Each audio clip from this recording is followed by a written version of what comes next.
Hey guys, welcome back to my channel, and today we're going to do some more reading of bedtime favorities. So for this story, we're gonna see if we can read some nice stories.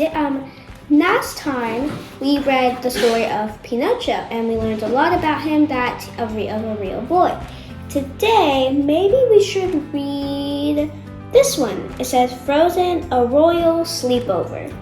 So we're gonna have a sleepover today with them, and let's see what they do in the sleepover while we are reading.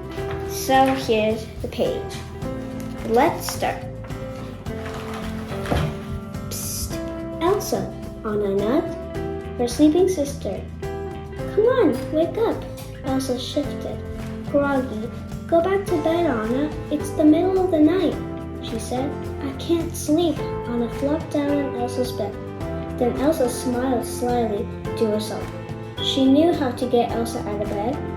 Want to have a sleepover? This time, Elsa opened her eyes and grinned. That sounded like a lot of fun. While Anna went to her room to find extra pillows and blankets, Anna headed to the kitchen to get the ingredients for her famous honeycombs. After all, a sleepover wasn't a sleepover without snacks. When Elsa got back to her room, she found Anna digging through the closet. She was looking for something. Aha! Anna cried. I knew it was here. Anna held up an old worn book. Her parents had read it to the sisters every night when they were little.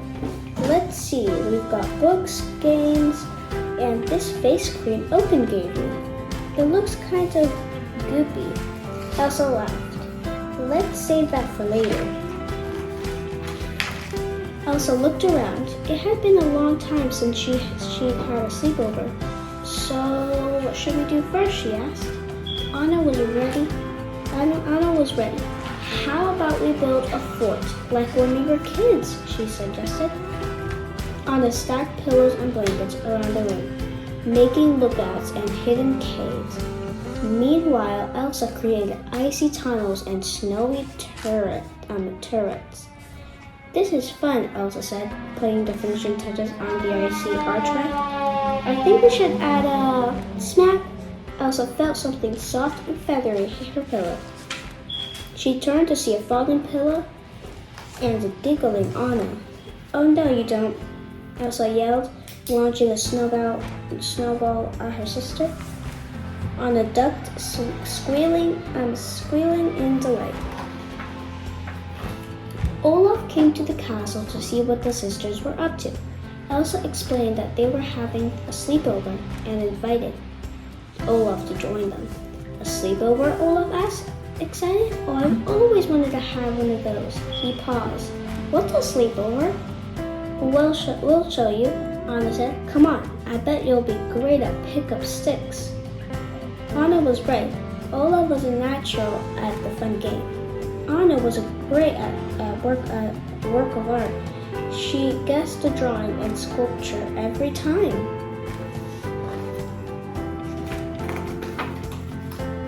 Elsa laughed. Maybe it's time to do something else, she said.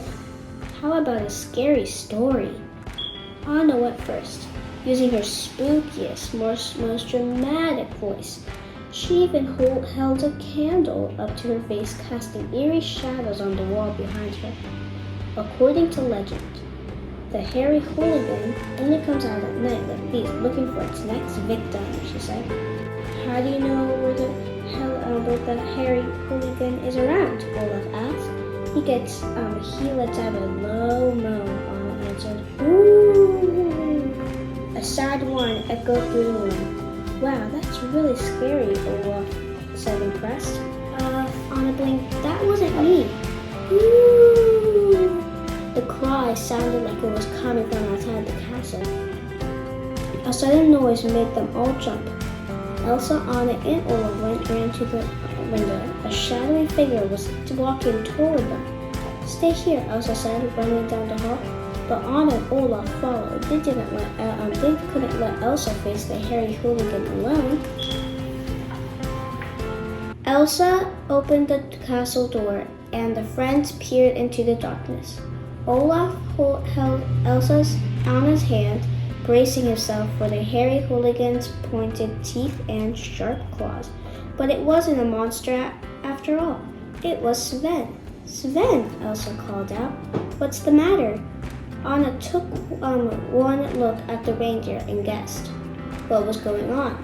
You couldn't sleep, could you, Sven? She patted him gently on the nose. I bet Kristoff is snoring and keeping you awake. The troll said his snores are loud enough to start an avalanche. Sven nodded. You should come to our sleepover, Olaf said. From what I can tell, there's very little sleeping involved. Soon, the group was happily settled in Elsa's room. Anna got Sven and Olaf to try the face cream from Oaken, and they all laughed as the goop slid down their chins. How about another story? Elsa suggested, holding up a book. Excellent, Anna agreed. She fluffed some pillows, and she, Olaf, and Sven got comfortable as Elsa began reading. A little while later, Elsa finished the story. She looked up, hearing the sounds of heavy breathing around her. The rest of the slumber party had fallen asleep. Smiling, Elsa put down the book. She gently tucked in Anna, Olaf, and Sven, climbed into a bed. Then, with one last look at Anna and her friends, Elsa, too, drifted off to sleep. The end. So if you guys like that story and it will help you sleep, then comment down below if you want some more stories like these. And see you later. And like and turn your bell notifications so that you always know when I do a new video. And see you later. Bye.